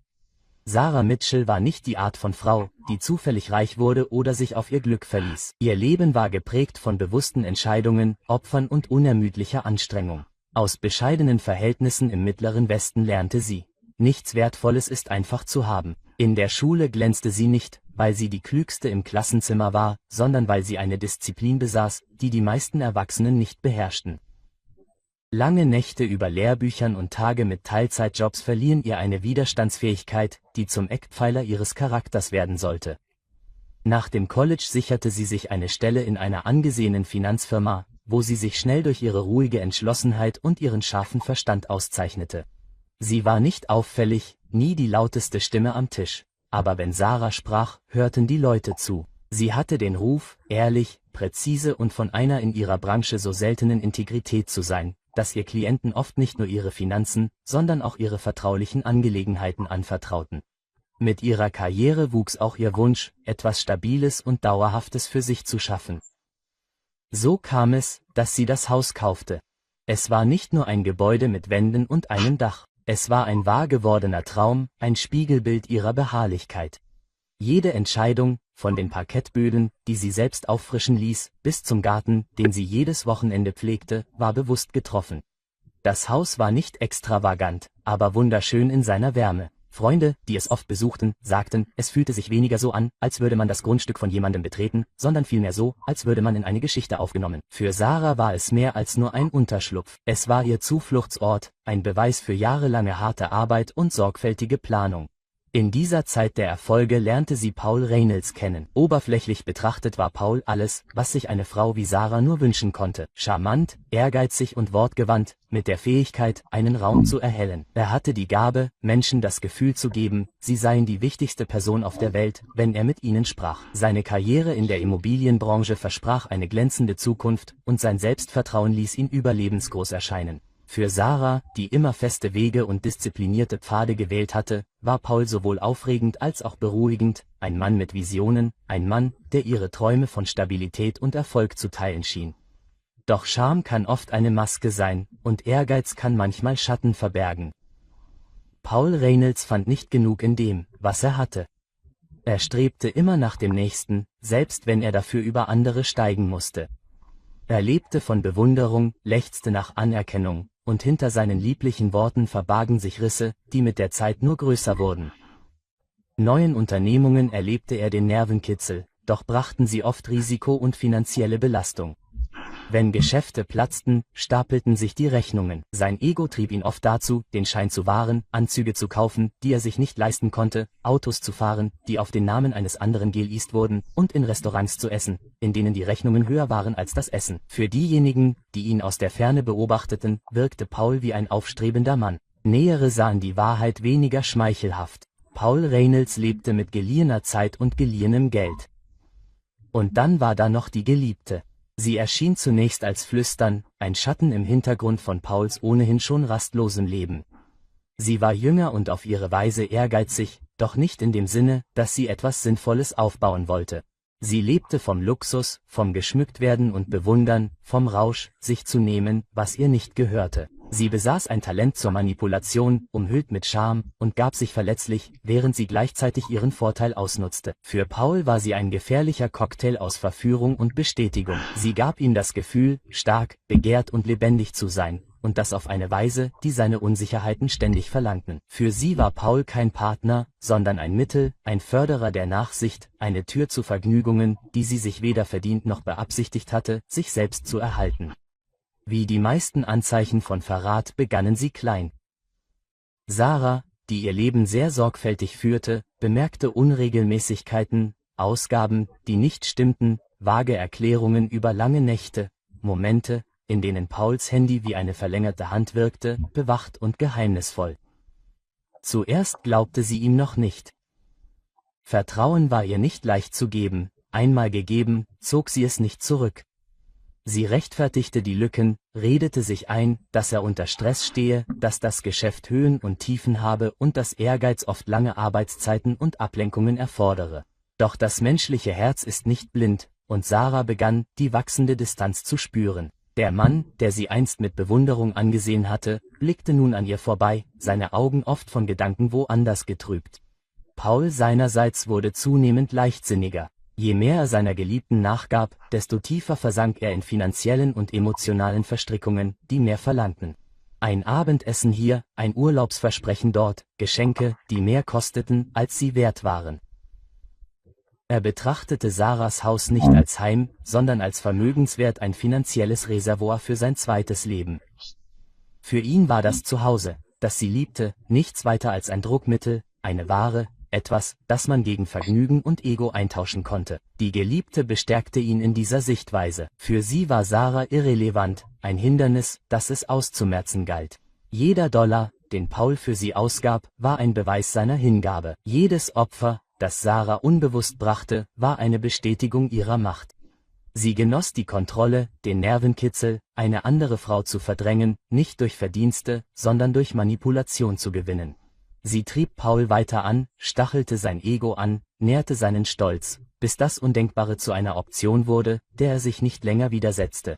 Sarah war sich des vollen Ausmaßes ihres Verrats nicht bewusst, aber sie spürte, dass sich der Boden bewegte. Ihr Instinkt sagte ihr, dass etwas nicht stimmte. Sie bemerkte subtile Veränderungen. Pauls plötzliche Dringlichkeit, sich um finanzielle Angelegenheiten zu kümmern, die sie immer geregelt hatte, sein abweisender Ton, wenn sie Fragen stellte, die ungeklärten Abhebungen ohne Quittungen. Sie entschied sich für Schweigen statt Konfrontation, beobachtete, wartete und setzte Bruchstücke der Wahrheit zusammen, ohne ihren Verdacht preiszugeben. Und dann kam der Moment, der alles in Gang setzte. Sarah hatte eine Reise geplant, eine kurze Auszeit, die sie sich nach Monaten harter Arbeit verdient hatte. Es war als Erholung gedacht, eine Auszeit zum Durchatmen und Besinnen auf ihre eigene Schönheit. Sie packte ihre Taschen sorgfältig, schloss die Türen des Hauses ab, das sie liebte, und vertraute darauf, dass bei ihrer Rückkehr alles so sein würde, wie sie es verlassen hatte. Sie hatte keinen Grund zu der Annahme, dass ihre Abwesenheit, so alltäglich und wohlverdient, für Paul Reynolds genau die Gelegenheit sein würde, seinen Verrat auszuführen. Sie dachte, sie würde zu einer wohlverdienten Reise aufbrechen. Sie ahnte nicht, dass ihre Abwesenheit Verrat ermöglichte. Paul Reynolds hatte mit der Präzision eines Diebes und dem Selbstvertrauen eines Spielers auf diesen Moment gewartet. An dem Tag, als Sarah Mitchell zu ihrer Reise aufbrach, begannen sich die Räder des Verrats zu drehen. Das Haus, in das sie ihre Seele gesteckt hatte, das Haus, das ihre Fingerabdrücke auf jedem polierten Treppengeländer und jeder Blume im Garten trug, wurde zu nichts weiter als einer Transaktion auf dem Papier. Paul redete sich ein, dass es ein Geschäft sei, dass es ums Überleben ginge, dass das Geld alles richten würde. Doch hinter diesen Rechtfertigungen verbarg sich eine viel einfachere Wahrheit: Gier und Stolz. Der Papierkram hatte sich über Monate angesammelt. Er hatte Sarahs Unterschrift auf vorläufigen Dokumenten gefälscht, sich durch die rechtlichen Schlupflöcher gekämpft und sich das Vertrauen eines Käufers erschlichen, der nicht viele Fragen stellte. Paul war schon immer gut darin gewesen, Träume zu verkaufen. Jetzt verkaufte er Sarahs. Die letzten Unterschriften wurden an einem frischen Nachmittag geleistet. Irgendwo im Land schlenderte Sarah eine sonnenbeschienene Straße entlang, ohne zu ahnen, dass ihr Heiligtum gestohlen wurde. Genau in dieser Stunde schüttelte Paul dem Käufer die Hand, sein Lächeln war breit und geübt, sein Herz pochte, nicht vor Schuldgefühlen, sondern vor Begeisterung. Die Tinte trocknete, das Geld war überwiesen, und mit einer unüberlegten Entscheidung durchtrennte er die Wurzeln von Sarahs Sicherheit. Die Geliebte wartete, ihre Aufregung konnte sie kaum zügeln, sie hatte sich bereits ausgemalt, wie das gestohlene Geld ausgegeben werden würde. Innerhalb weniger Tage stellte sie Fotos online, Champagnergläser glitzerten in der Sonne, Resortpools erstreckten sich endlos bis zum blauen Horizont, ihre Haut war gebräunt und ihre Lippen waren siegesgewiss gekrümmt. Sie präsentierte ihr Urlaubsparadies, ohne Sarahs Ruin zu erwähnen, auf dem es erbaut war. Für sie war der Verrat nicht beschämend. Er war köstlich. Jeder Kommentar, jeder Like, jedes Kompliment unter ihren Fotos nährte ihr Ego und bestätigte ihren Triumph. Sie stand nicht mehr im Schatten. Sie stand im Mittelpunkt, und das genoss sie. Wieder zu Hause, begann das Getuschel. Nachbarn, die Sarah für ihre Freundlichkeit und ihre Arbeitsmoral bewundert hatten, tauschten schockierte Blicke aus. Freunde, die mit ihr zu Abend gegessen hatten, senkten ungläubig ihre Stimmen. Wie konnte er nur, fragten sie sich. Wie konnte Paul Reynolds genau das Haus verkaufen, das Sarah mit ihren eigenen Händen gebaut hatte? Der Verrat war nicht nur persönlicher Natur, er war öffentlich. Paul hatte nicht nur das Vertrauen gebrochen, er hatte Sarahs Ruf in einer Gemeinschaft, die sie bewundert hatte, ruiniert. Als Sarah von ihrer Reise zurückkehrte, dauerte es nicht lange, bis die Wahrheit ans Licht kam. Keine subtilen, keine halb versteckten Zeichen mehr. Der Verrat wartete wie ein Hinterhalt auf sie. Sie kam in der Erwartung, in ihr Heiligtum zu gelangen, doch stattdessen stand sie vor dem Anspruch eines Fremden. Das Haus gehörte ihr nicht mehr. Die Dokumente waren wasserdicht, der Verkauf war abgeschlossen, ihr Name aus dem Titel gestrichen. Der Moment war niederschmetternd, für jeden anderen wäre es der Zusammenbruch einer Welt gewesen. Ein einziger Verrat löscht Jahre Arbeit, Ersparnisse und Liebe ihres Vertrauten aus. Ihr Herz hätte in Stücke zerbrechen müssen. Sie hätte schreien, betteln oder verzweifelt auf die Knie fallen sollen. Doch Sarah Mitchell war nicht wie die meisten Menschen. Sie stand schweigend da, ihr Blick wanderte über ihr ehemaliges Zuhause. Sie wurde nicht wütend auf Paul. Sie ging nicht auf die Geliebte ein, die ihren Luxus online präsentierte. Sie rannte nicht zu Nachbarn oder Freunden, um Trost zu suchen. Stattdessen ließ sie die Wahrheit wie Eis in ihren Knochen fest werden. Sie nahm die Last dessen, was ihr geraubt worden war, in sich auf, nicht nur das Haus, sondern auch das Vertrauen, der Respekt und die Heiligkeit ihrer Ehe. Und dann wählte sie still und leise ihren Weg. Sarah brach nicht zusammen, sie plante, sie begann, sich auf so subtile Weise zu bewegen, dass Paul sie nicht kommen sah. Während er mit seiner Geliebten feierte, sammelte sie Informationen. Während er seinen neuen Lebensstil zur Schau stellte, dokumentierte sie alles. Sie verfolgte das Geld, die Unterschriften, die Spur des Betrugs, die er begraben glaubte, jede gefälschte Seite, jede erzählte Lüge, jeden vergeudeten Duft. Sie sammelte alles, nicht mit der Wut der Rache, sondern mit der Präzision der Gerechtigkeit. Ihre Freunde beobachteten sie ehrfürchtig. Anstatt zusammenzubrechen, schien Sarah stärker zu werden. Ihr Schweigen verunsicherte diejenigen, die Tränen erwarteten. Sogar Paul sah etwas, das er nicht erklären konnte, als er ihr in die Augen blickte. Sie funkelte ihn nicht vor Wut an, noch zuckte sie vor Trauer zusammen. Sie beobachtete, sie lernte und sie wartete. Es war ein Spiel der Geduld, und Sarah war immer geduldig gewesen. Und während Paul seinen vermeintlichen Sieg genoss, bemerkte er nicht den Sturm, der sich in der Frau, die er betrogen hatte, leise zusammenbraute. Denn Sarah Mitchell gab sich nicht geschlagen. Sie bereitete sich vor. Statt in sich zusammenzubrechen, lächelte sie. Warum? Sarah Mitchell betrat das, was ihr Zuhause hätte sein sollen, ihre Augen weit aufgerissen vor Schock, und ihre Stimme zitterte gerade so stark, dass jeder, der sie beobachtete, davon überzeugt war, dass sie überrumpelt worden war. Nachbarn, die sie erblickten, glaubten, Zeuge der puren Trauer einer betrogenen Frau zu werden. Doch in ihrem Inneren war Sarah ihr bereits 5 Schritte voraus. Der Schock war nicht echt. Er war gespielt, eine Maske. Sie kehrte zurück. Rechnen, nicht Zusammenbruch. Sie stellte die richtigen Fragen mit der Präzision einer Person, die Beweise sammelt. Jeden mitfühlenden Kommentar eines Nachbarn, jede beiläufige Bemerkung eines Freundes, der etwas mitgehört hatte. Sie nahm alles in sich auf, ohne den Stahl unter ihrer ruhigen Oberfläche zu zeigen. Paul Reynolds hatte den Eindruck, als würde Sarah taumeln, zu benommen, um sich zu wehren. Sein Schweigen deutete er fälschlich als Schwäche, nicht als Strategie. Unter 4 Augen begann Sarah mit ihren Ermittlungen. Sie zog die Fäden der Transaktion einzeln nach, bis das gesamte Netz Risse aufwies. Sie suchte das Standesamt des Bezirks auf und bat um Kopien der Verkaufsdokumente. Oberflächlich betrachtet sah alles wasserdicht aus. Der Käufer hatte unterschrieben. Paul hatte unterschrieben. Und am belastendsten war, dass auch Sarahs Unterschrift auf den Papieren zu finden war.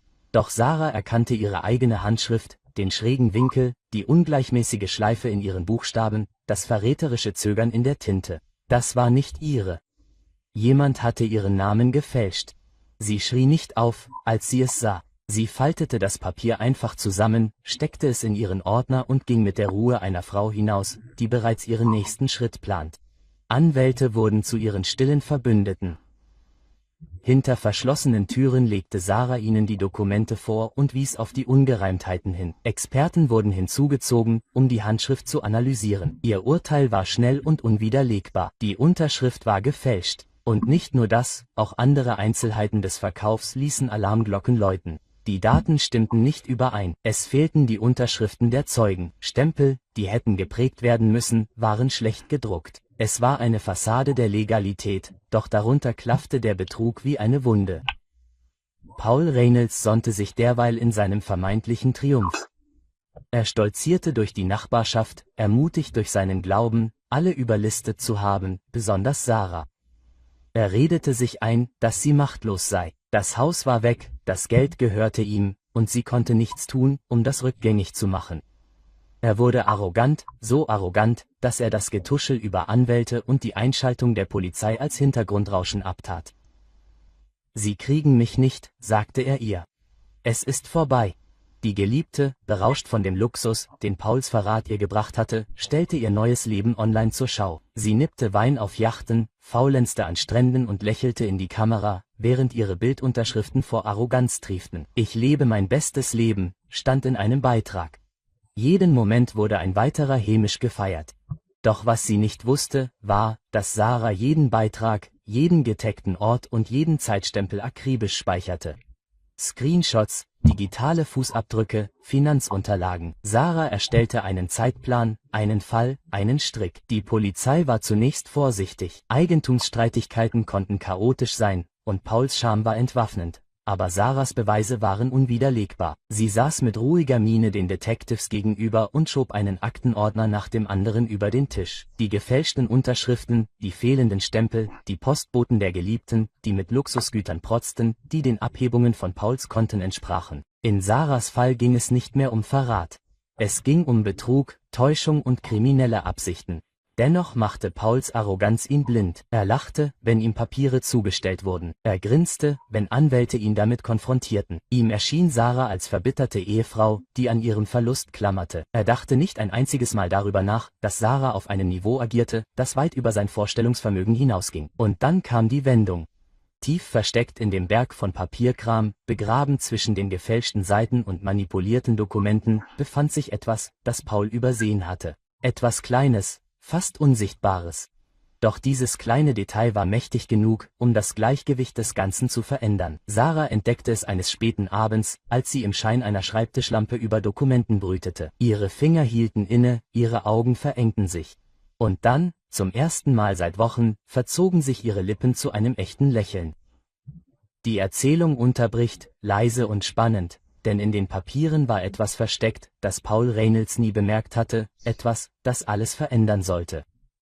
Das Gerichtsgebäude war an diesem Morgen voll. Neugierige Nachbarn, Lokalreporter, sogar entfernte Bekannte füllten die Bänke und tuschelten über den Skandal, der ein Eigenleben entwickelt hatte. Im Mittelpunkt des Geschehens saß Paul Reynolds, gepflegt und selbstgefällig, sein teurer Anzug perfekt gebügelt.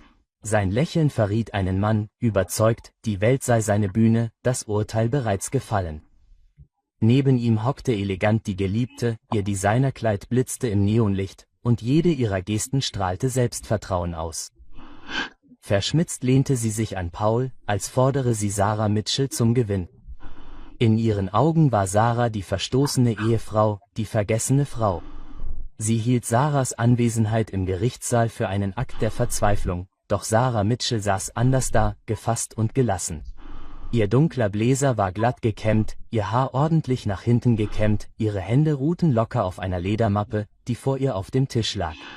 In ihren Augen lag keine Verzweiflung, keine zitternden Lippen, keine Wut, keine Tränen, nur ein stilles, beunruhigendes Lächeln, das sogar den Richter aufhorchen ließ.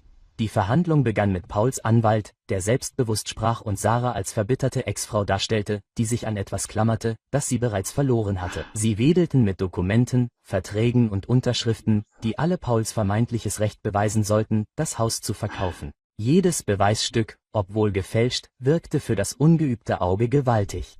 Die Herrin grinste, während Sarah schweigend zuhörte. Paul lehnte sich in seinem Stuhl zurück und strahlte Arroganz aus. Seine Hand klopfte rhythmisch auf den Schreibtisch, als würde er die Minuten bis zur Erklärung des Sieges zählen. Doch dann wandte sich der Richter Sarah zu. Ms. Mitchell, haben Sie eine Antwort? Im Gerichtssaal wurde es still. Sarah erhob sich langsam, ihre Bewegungen waren bedacht, und mit ruhiger Stimme, die mehr Gewicht hatte als jedes Geschrei je vermocht hätte, begann sie. Euer Ehren, sagte sie und ihr Blick huschte kurz zu Paul. Was mein Mann verkauft hat, stand ihm nie zu, denn das fragliche Haus war nie wirklich auf seinen Namen eingetragen. Die Luft war bewegt. Verwirrung breitete sich in der Menge aus. Pauls selbstgefälliges Lächeln verschwand. Sogar die Herrin neigte unsicher den Kopf. Sarah öffnete ihre Mappe und legte. Mit der Präzision von jemandem, der nur auf diesen Moment gewartet hatte, ein Dokument nach dem anderen aus. Dieses Eigentum, fuhr Sarah fort und schob die Papiere nach vorne, wurde vor Jahren in einen Treuhandfonds auf meinen Namen eingebracht. Eine Schutzmaßnahme, die mir von meinen Anwälten empfohlen wurde, um meine Investitionen zu schützen. Paul Reynolds hat das Haus nie besessen. Damals nicht, heute nicht und niemals. Das bedeutet, dass der von ihm eingefädelte Verkauf von Anfang an betrügerisch war. Im Gerichtssaal keuchte er auf. Die Reporter schrieben wütend. Die Lippen der Geliebten öffneten sich geschockt, ihr früheres Selbstvertrauen schwand. Paul saß wie erstarrt da, die Farbe wich aus seinem Gesicht, als Sarahs Worte die letzten Reste seiner Illusionen durchschnitten. Und dann, als wolle sie das Messer noch weiter drehen, präsentierte Sarah mehr.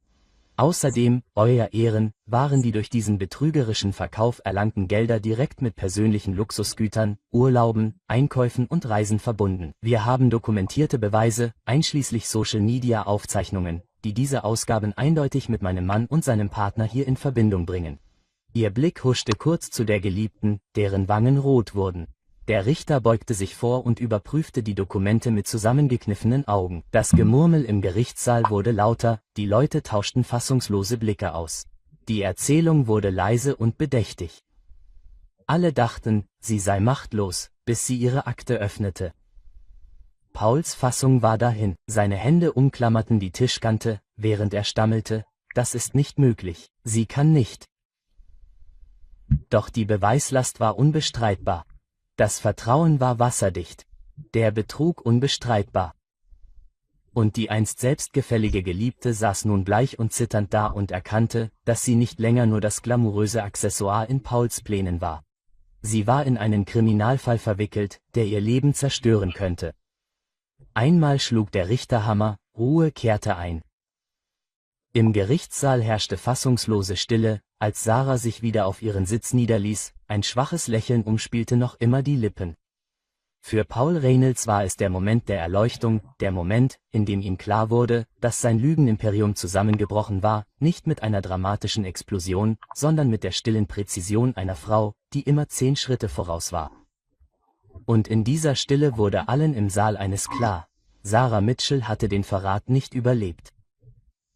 Sie wollte es beenden und gewinnen. Die Entscheidung des Gerichtssaals löste Schockwellen in der Stadt aus. Paul Reynolds, einst so überzeugt von seiner Unbesiegbarkeit, saß nun am Tisch des Angeklagten, nicht als Ehemann oder Geschäftsmann, sondern als angeklagter Krimineller. Betrug, Urkundenfälschung, Täuschung. Jede Anklage war wie ein Nagel, der den Sarg des Lebens versiegelte, das er zu kontrollieren glaubte. Die Tapferkeit seines Anwalts war verflogen. Der Beweisstapel, einst zur Schau gestellt, ist nur Asche vor Sarah Mitchells Treuhanddokumenten, Stahlwände um sie herum. Jede gefälschte Unterschrift, die Paul erzwungen hatte, jedes manipulierte Formular, jede Lüge, die er erzählt hatte, alles wurde im sterilen Licht der Gerechtigkeit entlarvt. Und die Geliebte, die nur wenige Wochen zuvor Hochglanzfotos von sich gepostet hatte, auf denen sie auf sonnenbeschienenen Balkonen Champagner schlürfte, war keine Frau mehr, die im Luxus lebte. Sie war nun selbst Angeklagte und sah sich mit Schadensersatzklagen konfrontiert. Jeder online zur Schau gestellte Beitrag wurde als Beweis verwendet. Ein unwiderlegbarer Beweis für die Gelder, die sie aus Sarahs gestohlenem Eigentum erhielt. Das gleiche Netz, das einst ihr Ego nährte, wurde nun zum Seil, das sich um sie herum zusammenzog. Nachbarn, die einst hinter Sarahs Rücken getuschelt hatten, richteten ihr Getuschel nun gegen Paul und seine Geliebte. Die Frage war nicht mehr, wie Sarah das zulassen konnte, sondern, wie konnte Paul nur so arrogant und so töricht sein zu glauben, er würde damit durchkommen? Sarah blieb bei alledem gefasst. Als der Hammer fiel, erhob sie nicht die Stimme, sie zeigte keine Schadenfreude und gab die erlittenen Beleidigungen nicht zurück. Stattdessen erhob sie sich mit stiller Anmut, nahm ihre Akte und verließ den Gerichtssaal. Ihr Haus war sicher, ihr Ruf intakt. Doch mehr noch, ihre Würde, das Einzige, was Paul am meisten zu zerstören versucht hatte, blieb ungebrochen. Die Erzählung wurde tiefer, bedächtig und schneidend. Manchmal ist Schweigen die stärkste Rache. Manchmal ist ein Lächeln die schärfste Waffe. Doch Sarah Mitchell war noch nicht fertig. Wochen später, als Paul in einer Gefängniszelle auf seinen Prozess wartete und über seinen Untergang brütete, besuchte Sarah das Büro ihres Anwalts. Die Papiere wurden unterschrieben, versiegelt und eingereicht. Während Paul damit beschäftigt war, zu verkaufen, was er nicht besaß, und seine Geliebte mit gestohlenem Reichtum zu protzen, hatte Sarah still und leise etwas Größeres aufgebaut. Die zweite Eigentumsurkunde wurde ihr über den Schreibtisch des Anwalts zugeschoben. Nicht nur ein weiteres Zuhause, eine Investition, ein Eckpfeiler des kleinen Imperiums, das sie Stück für Stück schuf. Es ging nicht nur ums Überleben, es war eine Strategie, es war Wachstum. Es war Sarahs Erklärung, dass Verrat sie niemals begraben könnte. Es schärfte nur ihren Fokus. Sie ging mit Schlüsseln durch ihr neues Anwesen. Die Kamera hielt auf ihren ruhigen, triumphierenden Ausdruck. Keine dramatischen Reden, keine öffentliche Rache, nur eine Frau, die vorwärts ging, aufbaute, aufblühte, während ihre Verräter hinter ihr zusammenbrachen. Paul Reynolds verlor alles. Seine Freiheit, seinen Ruf, seine Geliebte, seine Illusionen. Die einst vom Luxus berauschte Mätresse verbrachte nun ihre Tage in Anwaltskanzleien, ihr Name war durch die Verbindung mit ihr und Sarah Mitchell beschmutzt. Sie schritt ungebremst voran, ihre Schritte bedächtig, ihr Schweigen lauter als alle Worte es je hätten sein können. Sie dachten, sie könnten sie unter Verrat begraben. Doch Sarah Mitchell lächelte, denn sie hatte bereits den Samen für etwas Größeres gesät. Und während sie auseinanderfielen, erhob sie sich. Die Geschichte von Sarah Mitchell und Paul Reynolds drehte sich nie nur um ein Haus. Die Wände und das Dach waren nur Symbole. Was zählte, war das, was darunter lag. Vertrauen, Vertrauen, das Sarah freigebig geschenkt hatte. Vertrauen, das Paul aus Gier, Lust und Arroganz zerstört hatte. Dies war nicht einfach nur ein Rechtsstreit. Es war eine Erinnerung daran, dass Verrat oft von denjenigen ausgeht, die uns am nächsten stehen. Und doch offenbart sich im Verrat die tiefste Stärke. Sarah Mitchell schrie nie, sie brach nie zusammen, sie bat die Welt nie, Mitleid mit ihr zu haben. Stattdessen lächelte sie, und hinter diesem Lächeln verbarg sich Strategie. Hinter dieser ruhigen Stille verbarg sich Vorbereitung. Und hinter dieser stillen Geduld verbarg sich Macht. Paul Reynolds dachte, sie sei machtlos. Die Geliebte dachte, sie hätten gewonnen, doch der Gerichtssaal bewies das Gegenteil. Hier geht es nicht nur um ein Haus, es geht um Vertrauen, Verrat und was passiert, wenn man die Stärke einer Frau unterschätzt? Denk darüber nach. Was hättest du an Sarahs Stelle getan? Hättest du gelächelt, deine Zeit abgewartet und die Stille den tiefsten Schnitt hinterlassen lassen? Oder hättest du härter zurückgeschlagen und das Feuer statt Geduld gewählt? Wurde wirklich Gerechtigkeit geübt? Paul Reynolds hat alles verloren. Die Geliebte muss sich nun ihrer eigenen rechtlichen Abrechnung stellen, und Sarah Mitchell ging davon, ihre Würde intakt, ihr Zuhause sicher und ihr Imperium wuchs. Doch manche sagen, wahre Gerechtigkeit sei nicht nur Bestrafung. Deine Feinde zerfallen, während du höher steigst als sie je träumten. Deshalb fragen wir dich direkt, was denkst du?